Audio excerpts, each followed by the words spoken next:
Hyderabad Jubilee hills ఎన్నికలు. So ఇప్పుడు పోటాపోటీగా కాంగ్రెస్, బీఆర్ఎస్, బీజేపీ. అయితే ప్రధాన పోటీ మాత్రం కాంగ్రెస్ నుంచి బీఆర్ఎస్ నుంచి ఉంది. ఇకపోతే బీఆర్ఎస్ తరపున బరిలో ఉన్న అభ్యర్థి మాగంటి గోపీనాథ్ గారు సత్యమణి. మాగంటి గోపీనాథ్ గారు 2014 తెలుగుదేశం పార్టీ నుంచి గెలిచారు. ఆయన మొదటి నుంచి కూడా తెలుగుదేశం పార్టీలో ఉన్నటువంటి వ్యక్తి. ఆ తర్వాత ఆయన బీఆర్ఎస్లోకి వెళ్ళారు. సో 2 సార్లు మళ్ళీ గెలిచారు, మరణించారు ఇటీవల కాలంలో. మా గోపీనాథ్ గారు మరణించినప్పుడు లోకేష్ గారు సత్యమణి బ్రాహ్మణ్ గారు ఇద్దరు వచ్చారు. వారి అంత్యక్రియలు అయిపోయేంత వరకు కూడా వారు ఉన్న పరిస్థితి ఉంది. అయితే ఇప్పుడు ఈ ఎన్నికల్లో జూబ్లీహిల్స్ నియోజకవర్గంలో ఉన్నటువంటి తెలుగుదేశం క్యాడర్ కానీ, తెలుగుదేశం పార్టీ ఇన్ఫ్లుయెన్సర్లు కానీ ఎవరికి సపోర్ట్ చేస్తారు సార్? అంటే మీరు మొన్న ఎన్నికల్లో తెలంగాణ ఇది జరిగింది కదా, పార్లమెంట్ ఎన్నికలు. అవును, దాదాపు తెలుగుదేశం పార్టీకి సంబంధించిన వాళ్ళు, తెలుగుదేశం ఇన్ఫ్లుయెన్సర్ అందరూ రేవంత్ రెడ్డి గారిని సపోర్ట్ చేశారు. ఓకే. కారణం ఏంటంటే ఆయన ఇప్పుడు చంద్రబాబు గారు అరెస్ట్ అయినప్పుడు కేటీఆర్ నోరు బారేసుకుంటాం. అవును, మీరు ఏదన్నా చేయాలంటే ఇక్కడ ఎందుకు చేస్తారు, మీరు ఆంధ్రాలో చేసుకోండి అని మాట్లాడతాం. అవును. వీటితో ఏమైందంటే అక్కడ ఉన్న తెలుగుదేశం పార్టీ సింపథైజర్స్ కానీ, ఓటర్స్కి కానీ వీళ్ళందరికీ విపరీతమైన వ్యతిరేకత వచ్చేసింది బీఆర్ఎస్ మీద. అవును, ఎందుకంటే వీళ్ళంతా తెలుగుదేశంలోనే గతంలో ఉన్నవాళ్ళు కదా.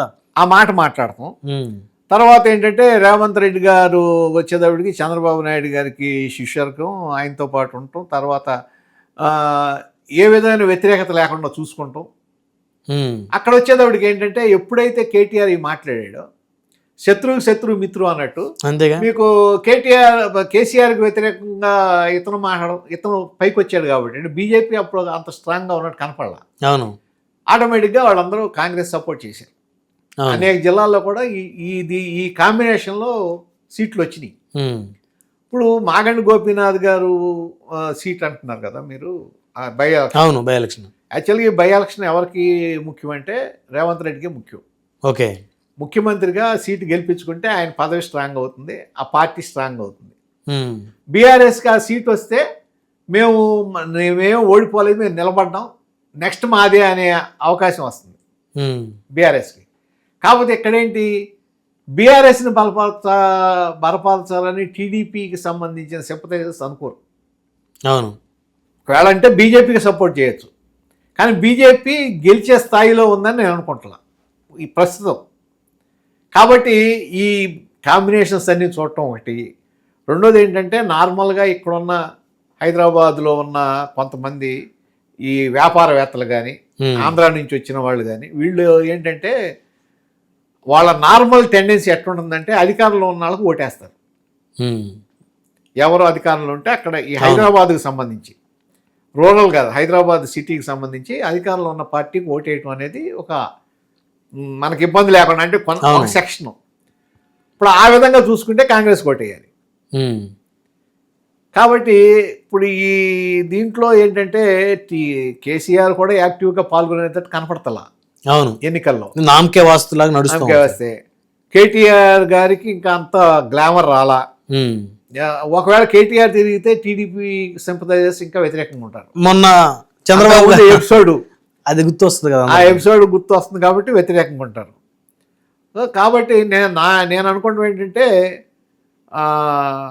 ఇక్కడ తెలుగుదేశం పార్టీ సింపథైజర్స్ ఈ ఎలక్షన్లకు సంబంధించి కాంగ్రెస్కి వేస్తారేమో అనిపిస్తుంది.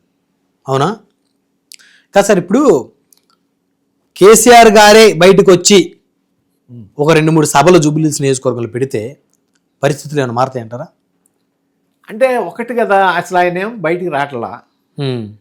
ఎప్పుడైతే మొన్న ఓడిపోయిన తర్వాత ఆయన ఈ అహంభావంగా మాట్లాడటం, తర్వాత వీళ్ళందరినీ సరిగ్గా ట్రీట్ చేయకపోవటం, ఎమ్మెల్యేస్ వాళ్ళకు కూడా దర్శనాలు ఇవ్వకపోవటం, ఇవన్నీ ఒకదానికోటి బయటకు వచ్చి ఇప్పుడు చాలామంది పార్టీలోంచి కూడా బయటకు వెళ్ళిన పరిస్థితి కనపడతాయి. అవును. తర్వాత కాంగ్రెస్ లీడర్ అయితేనేమో బీసీ లీడర్ ఒకటి. అవును, మరి స్థానికుడు. తర్వాత ఇక్కడికి వచ్చేటప్పుడు కొద్ది కాంట్రవర్సీ ఉంది. మొన్న ఏదో గోపీనాథ్ గారు అబ్బాయి కూడా ఒక స్టేట్మెంట్ ఇచ్చినట్టున్నాడు, ఇది వాళ్ళ ఈవిడికి సంబంధించి. మొదటి భార్య కుమార్ మా మదరు భార్య విడాకులు ఇవ్వలేదు, మా మదర్కి ఇంకా ఏదో ఇచ్చాడు. అవును. సరే ఎన్నికల కమిషన్ కి ఆయన ఏదో లెటర్ ఏదో రాసినట్టు. అది ఇవన్నీ కొద్దిగా ఇష్యూస్ ఉన్నాయి. సరే పార్టీగా చూస్తే కాంగ్రెస్ ఇవాళ స్ట్రాంగ్గానే ఉన్నట్టు కనపడుతుంది. తర్వాత ఈ కాంబినేషన్స్ కనుక ఒకవేళ మనం అనుకున్నట్టు ఒకవేళ కేటీఆర్ మీద ఇంకా అదే విధమైన వ్యతిరేకత ఉండి బీఆర్ఎస్ బలపడకూడదు అనుకుంటే తెలుగుదేశం సింపథైజర్స్ కానీ తెలుగుదేశానికి అనుకూలమైన వర్గాలు కానీ కాంగ్రెస్కే ఓటేస్తాయని నా ఉద్దేశం. అవునా? కానీ గోపీనాథ్ గారు అంటే ఒక సింపతి ఉంటుంది కదా సార్. ఆయన మొదటి నుంచి కూడా తెలుగుదేశం పార్టీలో ఉన్నారు. ఆయన 25 years ఏజ్ దగ్గర నుంచి 25 years ఏజ్ దగ్గర నుంచి కూడా తెలుగుదేశం పార్టీకి చాలా దగ్గరగా ఉన్నారు. ఆంధ్రా నుంచి వచ్చిన కుటుంబం ఇక్కడ సెటిల్ అయ్యారు. సో అంటే ఆయన ఎక్కడే పుట్టారు అనుకోండి. సో తెలుగుదేశానికి వెన్నుముకగా ఒక యంగ్స్టర్గా తెలుగు యువత రాష్ట్ర అధ్యక్షులుగా హైదరాబాద్ నగర అధ్యక్షులుగా విశేషమైన సేవలు అందించారు. అలాంటి ఆయన్ని TDP cadre TDP influencers Jubilee Hills నియోజకవర్గంలో వాళ్ళంత తేలిగ్గా ఆయన మర్చిపోతారంటారా? అంటే ఒకటి కదా, ఇక్కడ ఆయన లేడు. ఇప్పుడు గోపీనాథ్ గారు లేడు. గోపీనాథ్ గారి భార్య ఇక్కడికి వచ్చేటప్పటికి ఆయన చేసినట్టు ఈవిడ చేయలేదు కదా, చేయలేరు, యాక్ట్ ఆ విధంగా తిరగలేరు పబ్లిక్ లో. ఆయన చేసిన ఇది, ఆయనకున్న కాంటాక్ట్స్, ఆయనకున్న ఇన్ఫ్లుయెన్స్, లేకపోతే ఆ జనాలతో మొబిలైజ్ అయ్యే విధానం, జనాలను ట్రీట్ చేసే విధానం, కార్యకర్తలకి అండగా నిలబడి ఇవన్నీ వీడికి ఉండవు. సో దాని మీద ఏంటంటే ఎప్పటికప్పుడు రాజకీయాలు అనేది ఏముంది, ఆ టైంకి సరిపడా నిర్ణయాలు ఉంటాయి ప్రజలు. మరి దాని ప్రకారం ఆవిడేమంత స్ట్రాంగ్ క్యాండిడేట్ అనిపించట్లా. అంటే ఇప్పుడు కాంగ్రెస్ పార్టీకి గెలుపు అవకాశాలు ఎక్కువ ఉండొచ్చు అనుకుంటున్నారా మీరు? నా ఉద్దేశం అయితే కాంగ్రెస్కి గెలుపు అవకాశాలు ఎక్కువ ఉంటాయి. ఓకే, అంటే మెజారిటీ వస్తుందంటారు? ఇంకా నేను గెలుపు అవకాశాలు ఉన్నాయి అనుకుంటాను కాంగ్రెస్కి పూర్తిగా. అంటే ఇక్కడ జూబ్లీహిల్స్లో నవీన్ యాదవ్ గారి వాళ్ళ నాన్నగారు చిన్న శ్రీశైలం యాదవ్ గారు, ఇక్కడ ఇంకోటి కూడా ఉందిగా, ఎంఐఎం కూడా కాంగ్రెస్ సపోర్ట్ చేస్తారు. అదొకటి మెయిన్ స్ట్రాంగ్ ఓట్ బ్యాంక్ వారి స్ట్రాంగ్ ఓట్ బ్యాంక్ ఉంది కదా. ఎంఐఎం కూడా సపోర్ట్ చేసినప్పుడు మీకు ఆటోమేటిక్గా కొంత, ఈ ఎంఐఎం ఇది వరకు కేసీఆర్ని సపోర్ట్ చేసింది. చాలా ఎలక్షన్స్లో కేసీఆర్కి సపోర్ట్ చేశారు. అది ఇప్పుడు కాంగ్రెస్ సపోర్ట్ చేస్తుంది కాబట్టి మీకు ఆ ఓట్ బ్యాంక్ కూడా కలుస్తుంది కదా.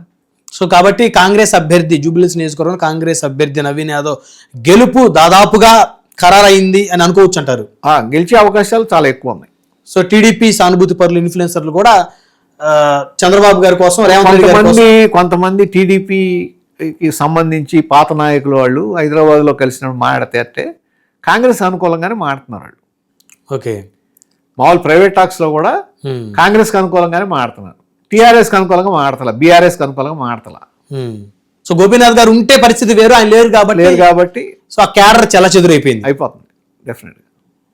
ధన్యవాదాలు శివరాం ప్రసాద్ గారు.